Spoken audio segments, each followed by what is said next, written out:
Tous avec moi. Cholololololo. Athletic Lose.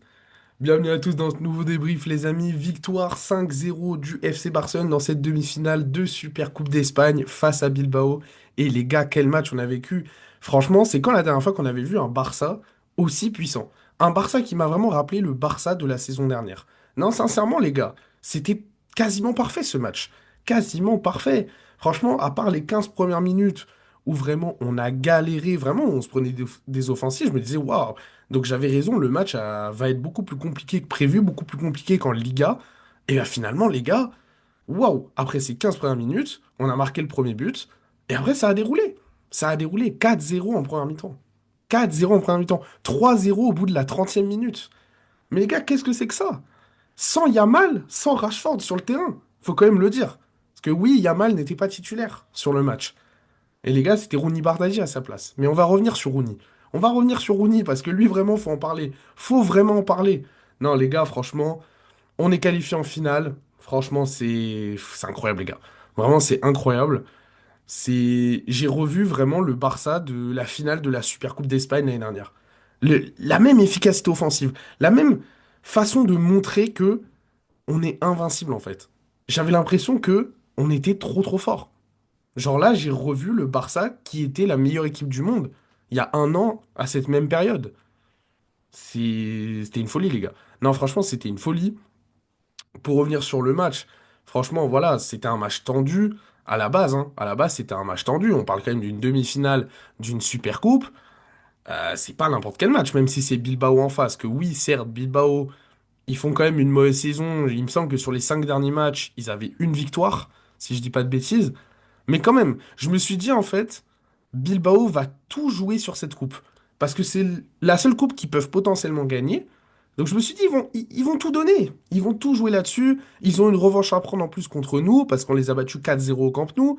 Enfin, je me suis dit, en fait, ça va être difficile. En plus, Yamal n'est pas sur le terrain. Au début, on pensait qu'Yamal, il était malade. On avait entendu beaucoup de choses, hein. Yamal, il est malade. Yamal, il est blessé. Ouais, Yamal, il est incertain. Au final, on a appris qu'il avait juste une petite gêne. Voilà, c'est Hansi Flick qui l'a confirmé après le match. On a juste appris qu'il avait une petite gêne. Que voilà, c'était pas grave, qu'en soi, il pouvait jouer, mais que Hansi Flick n'avait pas pris le risque de faire rentrer Lamine Yamal ou de le mettre titulaire, tout simplement. Enfin, même s'il est rentré à la 70e, je pense que Yamal est rentré parce que Yamal a demandé à rentrer. Je pense qu'il a demandé personnellement à rentrer parce qu'il voulait participer à la fête. Et ça peut se comprendre, même si, perso, j'aurais été Hansi Flick, je l'aurais peut-être pas fait rentrer aussitôt. Je l'aurais vraiment mis sur la fin, genre 85e minute, quelque chose comme ça. Parce qu'on sait jamais, les gars. On a quand même une finale à aller chercher, on a quand même une super coupe à aller chercher, et on sait très bien que Lamine Yamal sera titulaire en finale, peu importe l'adversaire, si ça sera Atlético Madrid ou Real Madrid. D'ailleurs, le match qui se trouve ce soir, franchement, j'ai hâte, les gars. J'ai vraiment hâte. Et oui, d'ailleurs, les gars, je suis désolé si je fais la vidéo un peu tard, je devais la faire ce matin. Sauf que, les gars, vous connaissez, il y a des complications, j'ai eu d'autres choses à faire, etc. Donc, je la fais maintenant et j'en suis désolé. En tout cas, pour revenir sur le match, franchement, les gars, les offensifs. Les gars, on va parler des offensifs aujourd'hui. Beaucoup. Parce que ça a été eux. Eux, ils ont été impérial. Impérial. Vraiment, les offensifs, vraiment, c'était parfait. C'était parfait. Rien à dire. Rien à dire. Mais pour ce qui est de la défense, moi, les gars, on l'a vu sur le début de match, on voit qu'il y a quand même des failles. C'est-à-dire que contre une équipe qui ne va pas lâcher le morceau, comme un Atlético, comme un Real, comme une grande équipe, ça risque d'être plus compliqué que ça. Faut quand même le dire. Il y a quand même des espaces. Et même en deuxième mi-temps, quand le Barça s'est un petit peu relâché, Bilbao a eu quand même pas mal d'occasions, notamment le poteau de 107, notamment une frappe que Juan Garcia a parfaitement arrêtée. Voilà, il y a eu des petites occasions, mais on a vu que Bilbao avait très vite abandonné de toute façon. Mais voilà, pour moi, la défense, c'était bien. J'ai bien aimé le fait que ça soit Eric Garcia pour voir s'il était toujours aussi chaud en défense centrale. Et franchement, bah les gars, il l'est, hein. Les gars, Eric Garcia, j'ai l'impression que peu importe le poste dans lequel tu le mets, il est trop fort. Il est trop fort, j'ai l'impression. C'est une folie. Il est incroyable, ce gars. Genre, Et franchement, il était bon. Très bon match de Koubarsi aussi. Franchement, j'ai trouvé que Koubarsi, il était meilleur que sur ses derniers matchs. Voilà, il y a quand même deux ou trois contre-attaques qu'il a pu stopper. Voilà, qu'il a stoppé net, très clairement. Et ça, j'ai beaucoup apprécié. On sentait qu'il n'était pas dépassé par la situation, même au début du match où on subissait plus que sur le reste du match. Après, on va pas se mentir, les gars, on va pas trop parler de la défense parce que quand on regarde le match, bah finalement, il n'y a pas grand-chose à dire défensivement. Genre, les gars, la défense n'a pas eu grand-chose à faire en vrai. Vu que Bilbao, à aucun moment, était dangereux. Mais en fait, moi, ce qui m'a impressionné le plus dans ce match, bon, déjà les offensives, déjà les buts, évidemment, mais ce qui m'a impressionné le plus, c'est que même à 5-0, on sentait la mentalité de winner, on sentait la mentalité allemande qui est revenue, en fait. Ça pressait encore. Quand ça interceptait un ballon, ça disait ouais, vamos, etc. Non, c'était. Moi, j'ai énormément apprécié. Et c'est ça qu'on veut voir sur chaque match du FC Barcelone. Même si je comprends, il y a des matchs, il faut se préserver. Il y a des matchs qui sont, entre guillemets, moins importants que d'autres. Mais là, sur de telles situations, de tels moments où on joue une finale, une demi-finale, que ça soit en Ligue des Champions, en Super Coupe, en Coupe d'Espagne, les gars, c'est cette mentalité que moi je veux voir. Et franchement, les gars, c'est. Franchement, ils m'ont fait trop plaisir. Vraiment, je pense que c'est le match le plus abouti. Je dirais peut-être pas le meilleur match de la saison, mais le match le plus abouti de la saison, en tout cas. Genre, pour moi, dans tous les aspects du jeu, on a été excellent. Que ça soit les latéraux, la défense, le milieu de terrain, que j'ai trouvé peut-être un peu moins impliqué. Voilà, Pedri de Jong. Alors, c'est rare que je dise du mal de Pedri, entre guillemets. C'est même pas que je dis du mal, mais pour moi, ils ont fait leur taf. Après, voilà, ça n'a pas été les joueurs déterminants du match. Très clairement, on sentait. Pour moi, le joueur le plus déterminant du match, ça a été Fermin Lopez, les gars. Les gars, Fermin, mon Dieu. Mais Fermin, quand il est comme ça, quand il joue à ce niveau-là, et en plus là, c'est cool parce que il joue à ce niveau-là en étant titulaire. Généralement, Fermin, il est vraiment très très fort quand il est super sub et qu'il rentre. Mais là, un Fermin comme ça, les amis. Mais je pense que je suis pas fou pour dire que c'est le meilleur numéro 10 du monde. Je pense que je ne suis pas fou en disant cela. C'est que vraiment, je vois des qualités. Il était partout sur le terrain. Il était partout. Il revenait même pour aider la défense, pour récupérer des ballons. Il driblait, il faisait les bonnes passes, il faisait les bonnes courses, les très bons appels. Non, franchement, Firmine, il a été impeccable. Les gars, c'est le meilleur joueur du match hier. Pour moi, c'est le meilleur joueur du match. Plus que Rooney, parce que Rooney, il a plus été ultra déterminant sur son côté. On va pas se mentir. Pour moi, Firmine, il avait beaucoup plus d'espace de jeu et il a parfaitement géré ça.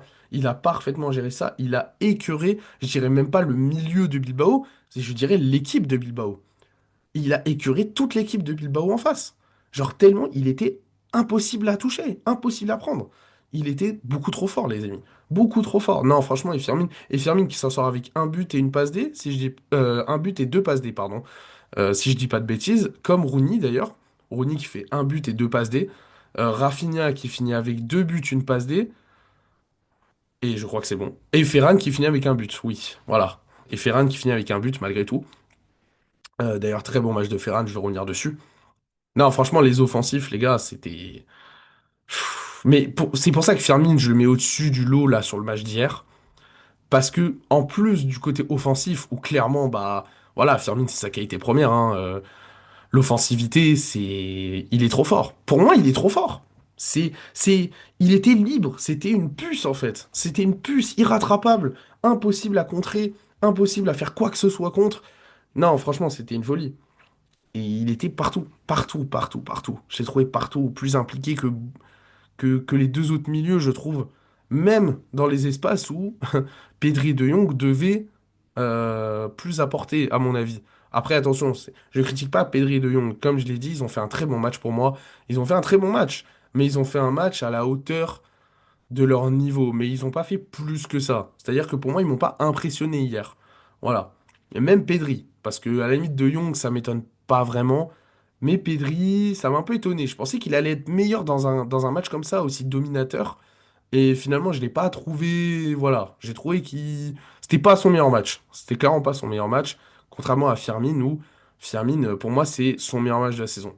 Vraiment, je le pense, sincèrement. Je pense que ce match-là et sa rentrée qu'il fait contre l'Espagnol Barcelone, où c'est grâce à lui qu'on met les deux buts, c'est ses deux meilleurs matchs de la saison. C'est ses deux meilleurs matchs de la saison, clairement, je le pense, parce que j'ai quand même des souvenirs, etc. Il y a des très bons matchs de Firmine, hein, rien à dire, mais je pense sincèrement que c'est ses deux meilleurs matchs de la saison. Les matchs les plus aboutis sont eux. Et là, on l'a vu en tant que titulaire, et ça me fait plaisir. Ça me fait plaisir que Firmine enchaîne comme ça. Parce que moi, je suis fan de ce joueur. Je suis fan de Firmine Lopez. Sincèrement, quand ça nous parlait de le vendre à Chelsea, j'ai jamais voulu. J'ai toujours dit oui, non, Firmine, vous verrez, il va évoluer, il va devenir indispensable. Et les gars, c'est ce qu'il est en train de devenir. Petit à petit, il est en train de devenir indispensable à cette équipe. Même si Olmo aussi revient bien et qu'il est très bon, et que pour moi, la combinaison des deux sur une fin de match, par contre, les gars, ça peut faire très mal, hein. Ça peut faire très très mal. Une combinaison des deux en fin de match, comme on l'a vu contre l'Espagnol, ça peut être vraiment très fort. Et c'est pas uniquement parce que Firmine fait la passe D sur Olmo, non, c'est il y a des enchaînements, ils font des 1-2, ça joue vite, les courses elles sont bonnes, ils arrivent à interchanger entre ailier gauche et 10, parce que les deux peuvent jouer à ces deux postes. Non, les gars, ça peut être bon. Moi je dis ça peut être fort. Après, évidemment, les gars, on verra. Peut-être que je me trompe et peut-être que ça enchaînera pas et qu'on reviendra un petit peu dans ce cercle de Olmo Firmine qui n'arrive pas à être régulier. Mais pour l'instant, de ce qu'on voit, ça m'a l'air vraiment très bien. Ça m'a l'air vraiment très très bien, les amis. En tout cas, voilà, maintenant je vais revenir sur Rafinha. Rafinha, les amis, il ne déçoit jamais, hein. Dans ce genre de moment, Rafinha, il ne m'a jamais déçu. En tout cas, depuis 1 an et demi, il ne m'a jamais déçu. Voilà. C'est dans ces moments-là, en fait, qu'on voit le grand Rafinha. C'est dans ces moments-là qu'on voit le Rafinha solide mentalement. C'est dans ces moments-là qu'on voit que Rafinha porte ce Barça.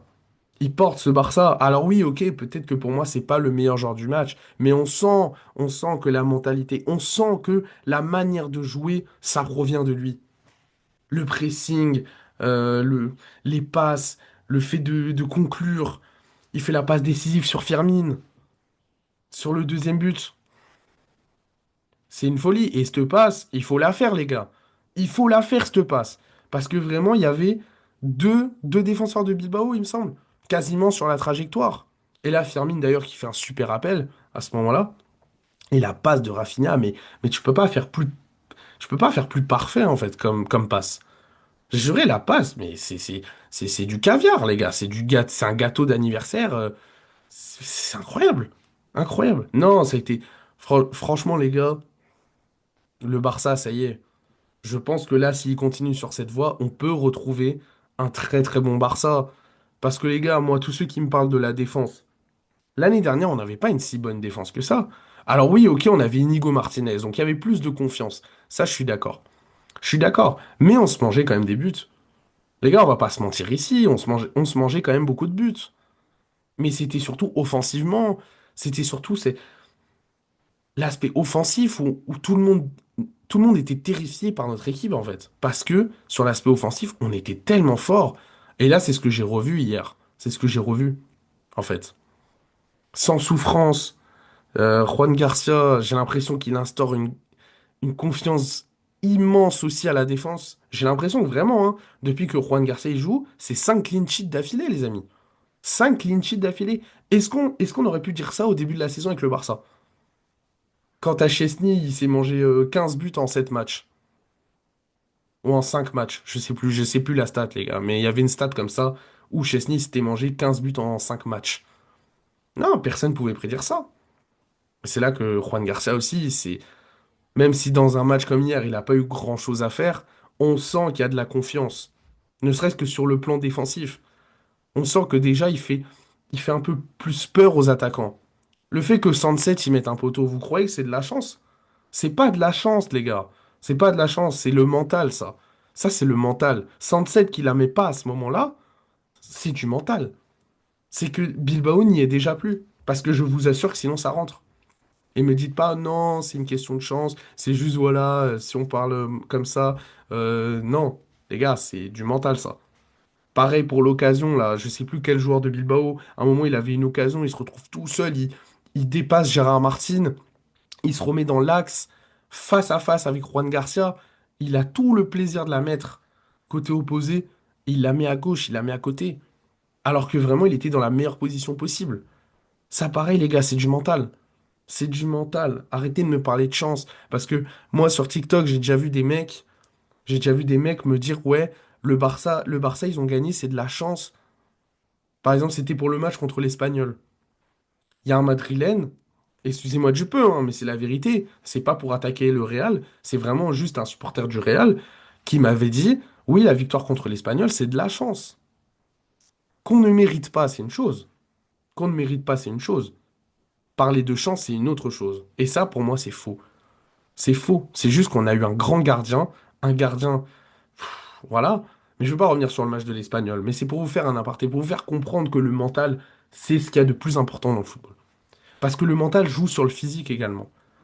Vous croyez que le match de l'Algérie contre le Congo, l'Algérie, on les voit au début, ils sont cramés, début de la seconde période, ils sont tous fatigués, etc. Même Riyad Mahrez, il sort à la 65e, etc. Et au final, après, ils retrouvent un second souffle.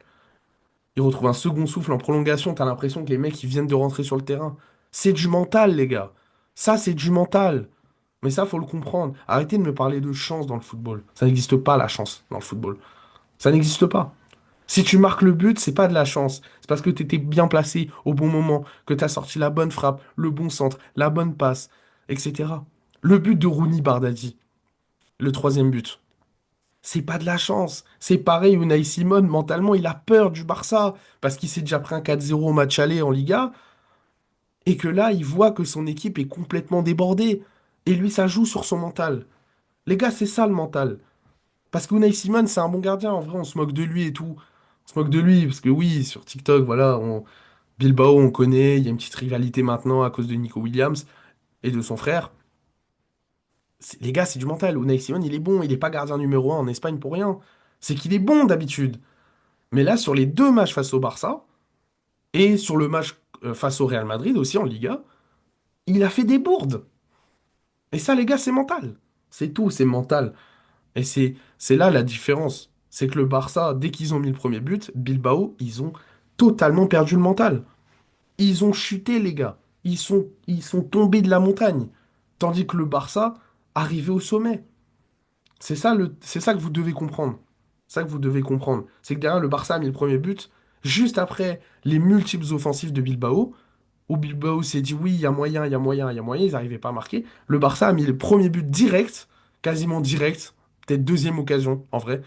Deuxième occasion, le Barça a mis 1-0, Bilbao, ils ont chuté, Barcelone, ils sont remontés, ils ont mis 3 buts derrière. Ils ont mis 3 buts derrière en 10 minutes. C'est ça qu'il faut comprendre. Et c'est là la force de ce Barça. Moi, je le dis, je le redis et je le dirai toujours, le Barça, ce Barça-là en tout cas, ce Barça-là, quand il marque le premier but, c'est compliqué derrière. C'est compliqué de leur revenir dessus. C'est très compliqué. Par contre, quand il y a 0-0, ouais, le Barça, on le voit. À chaque fois qu'il y a 0-0, le Barça n'est jamais flamboyant. Le Barça n'est jamais à son meilleur niveau. Contre chaque équipe. Mais vous pouvez vérifier ça, hein. Vous pouvez le vérifier, hein. Même contre le Real Madrid, en Liga, quand on perd 2-1. Le Real marque en premier. Il me semble que Firmine égalise. Voilà. Ok, Firmine égalise. Mais c'est sur une action, les gars. Il n'y a aucune construction. Tu sens que le Barça n'avait pas vraiment monté de niveau, hein. Et derrière, le Real a repris l'ascendant parce que le Barça déjà de un ne dominait pas dans le jeu, et de 2 ne menait pas au score. Mais après, peut-être, vous allez dire que j'ai tort. Mais moi, je pense sincèrement que le Barça, ça joue beaucoup sur le mental. Et beaucoup d'équipes, enfin, toutes les équipes quasiment, en fait. Et vous croyez que, par exemple, les Ligues des Champions, ou le Real Madrid fait des remontadas, etc. Vous croyez que c'est pas du mental, ça? La remontada contre Chelsea, contre City, pardon, avec la tête de Rodrigo. C'est du mental, les gars. C'est le mental Ligue des Champions. Parce que normalement, le Real, ils doivent sortir tous les jours dans la logique du football. Hein? Même si pour moi, la logique du football n'existe pas vraiment. Parce que tout le monde peut remonter, tout le monde peut. Enfin, en tout cas, on va dire à presque niveau égal. Parce qu'évidemment, me sortez pas, oui, si Paris affronte Châteauroux. Non, mais les gars, réfléchissez. Mais dans un match comme ça, une demi-finale de Ligue des Champions. Comment c'est possible que City s'effondre à ce point? Parce que City, non, ils n'avaient pas le mental, City n'avait pas l'expérience que le Real a dans leur âme. Parce que c'est des joueurs qui n'avaient pas forcément l'expérience.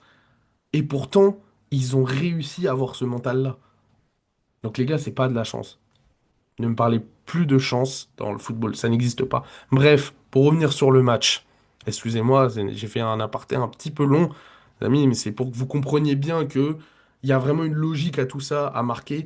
2, 3, 4 buts en 10 minutes.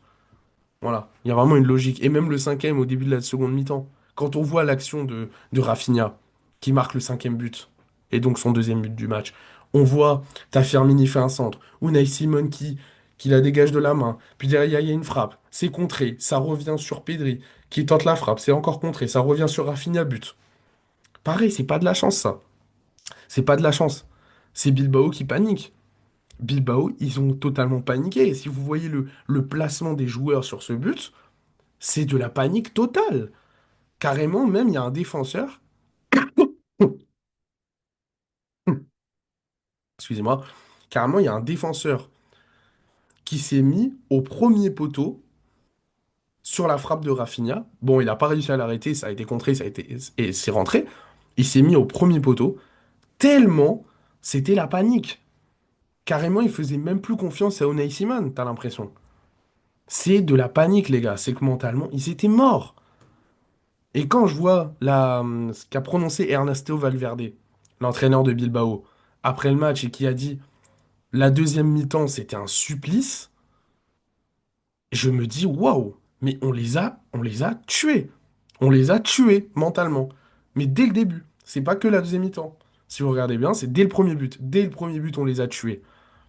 Parce qu'il y a une sorte de complexe d'infériorité chez Bilbao, avec des équipes comme Barcelone, avec des équipes comme le Real Madrid. Ils ont ce complexe d'infériorité contre ces deux clubs-là à chaque fois. Quasiment ces dernières années, ces dernières saisons, ils ont ce complexe-là. Et on le voit. Parce qu'à chaque fois, ils font des mauvais matchs contre ces deux clubs. Si vous regardez bien. Voilà. Mais bon, maintenant, tant mieux pour nous. On a notre place en finale. On va revenir sur Rooney. Parce que pour moi, Rooney, pourquoi j'en parle en dernier? J'aurais pu parler de Firmine en dernier, honnêtement. Mais Firmine, on a plus l'habitude de le voir. Rooney, je mets vraiment un point d'honneur parce que on le voit quasiment jamais.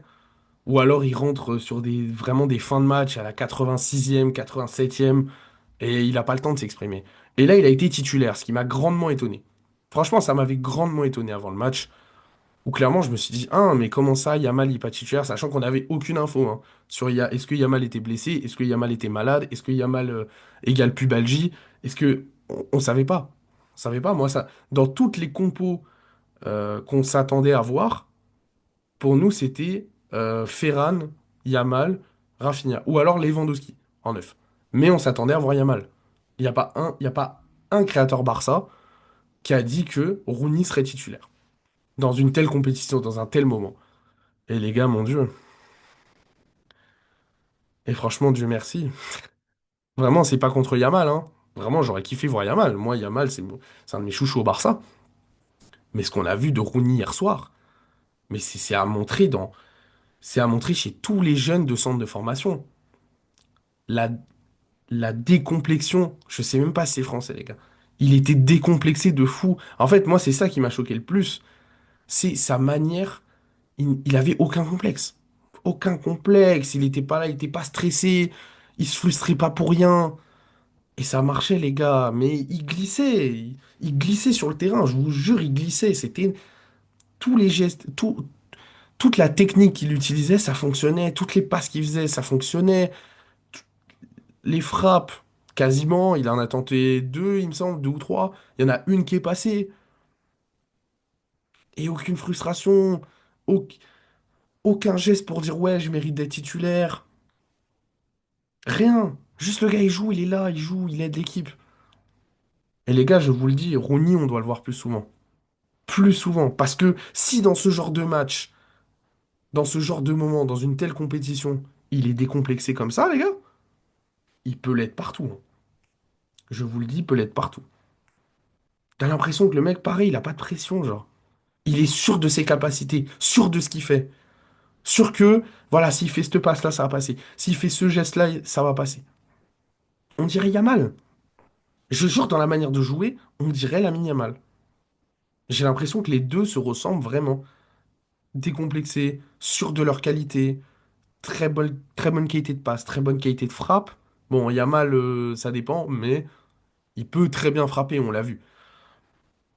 Et c'est surtout le fait que T'as l'impression que les gars, ils ont 18, 19, 20 ans. Et les gars, t'as l'impression qu'ils ont 25, 26 ans. T'as l'impression qu'ils sont matures avec le ballon, en fait. Ils ont cette maturité dans le jeu. Moi, ça m'impressionne, les gars. Ça m'impressionne qu'à ces âges-là, ils arrivent à jouer comme ça. Ils se disent pas, ouais, là, peut-être je vais pas tenter, je vais plutôt faire la passe à De Jong, typiquement, ou Koundé, je vais lui refaire. Non. Les gars, s'ils veulent la tenter, ils la tentent. Et moi, ça m'impressionne, les gars. Ça m'impressionne. Et comme j'ai dit, Rooney, c'est un but de passe D. C'est une masterclass totale. Dites-vous, on l'a payé 2 millions, les gars. 2 millions! Alors qu'à la base, on devait ramener Nico Williams. J'en rigole encore. J'en rigole encore. C'est même pas pour me moquer de Nico Williams. C'est juste pour dire que parfois la vie est bien faite. Au final, on a pris un crack qu'on a inscrit avec l'équipe B pour qu'il puisse jouer en Liga. Et au final, regardez le résultat. Et à chaque fois qu'il joue, hein, c'est pas juste hier soir, hein. À chaque fois qu'il entre en jeu, qu'il a un minimum de temps, hein. Me dites pas, oui, l'autre jour il est rentré à la 88e, il a rien fait. Non, les gars, réfléchissez.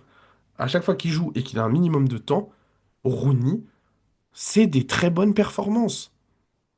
Il n'y a pas une fois où on s'est dit, ouais, Rooney, là, ce match-là, moyen, non, bof. Non, non. Il n'y a pas une fois. Sortez-moi un match. Un match où il a un minimum joué. Je parle vraiment de genre 20 minutes. Minimum. Il n'y en a pas, les gars. Il n'y en a pas. Moi, Rooney il m'impressionne. Je suis fan de ce mec. Ça y est. Ça y est, je suis fan. J'attendais de voir un moment où il aurait vraiment. Bon, pas un match entier, parce que Yamal est quand même rentré. Mais on va dire un match entier. Parce qu'en vrai, il y avait 5-0. Le match, il était plié, joué. C'est comme s'il avait joué un match entier. On va pas se mentir. Et voilà. Voilà, les gars. Comme je dis, comme quoi la vie est bien faite. On a évité un Nico Williams. Plusieurs problèmes. Parce que pour moi, en y réfléchissant, on aurait pris Nico Williams. Il aurait voulu être titulaire, les gars. Il aurait voulu sauter Rafinha. Il aurait été frustré parce que Rafinha, au début, serait titulaire. On l'aurait tous. Et on va pas faire genre, les supporters du Barça. On va pas faire semblant. On aurait tous voulu que Nico soit titulaire pour avoir le duo Nico Williams-Lamine Yamal. On va pas faire les menteurs. On aurait tous voulu, on aurait encore une fois délaissé Rafinha comme beaucoup l'ont fait, notamment sur le Ballon d'Or. Et voilà. Et au final, on a un Rooney Bardadi qu'on a payé 2 millions. Et, et regardez la différence aujourd'hui. Et regardez la différence de saison là. Nico Williams, cette saison, c'est KO. Alors oui, ok, il a une pubalgie aussi. Mais la pubalgie n'excuse pas tout. Quand je vois certaines performances de Lamine Yamal, même sous pubalgie, même où il n'est pas à 100%, je me dis que la pubalgie ne fait pas tout non plus. En tout cas, les gars, on est qualifié en finale. Je suis très content. Masterclass totale. Pour moi, le match le plus abouti de la saison. Et maintenant, on attend ce soir pour le match entre l'Atlético et le Real Madrid. Un match passionnant. Je ne sais vraiment pas qui va se qualifier. Vraiment, je n'ai pas de prono. Pour moi, ça sera un match plus que serré. Pas comme en Liga où l'Atlético a pris vraiment l'ascendant. Non, pour moi, ça va être un match ultra serré. Ultra serré. Et franchement, j'ai hâte. Je veux vraiment regarder le match comme si j'étais un spectateur neutre, même si évidemment je suis pour l'Atlético Madrid. Mais en tout cas, les gars, on attend le deuxième finaliste et les amis, on verra et on ira chercher cette Super Coupe d'Espagne, je vous le dis. En tout cas, les gars, n'hésitez pas à liker, à vous abonner si ça vous a plu. Je pense avoir été quand même un petit peu long. J'ai parlé de plusieurs choses, pas que du match, mais en tout cas, je pense qu'il y avait quand même certaines choses où il fallait revenir dessus pour bien comprendre ce qui s'est passé hier. Et en tout cas, les gars, on se voit demain pour le débrief de Atlético Real Madrid et ensuite dimanche pour la finale. Je vous laisse là-dessus. Visca Barça, y Visca Catalunya.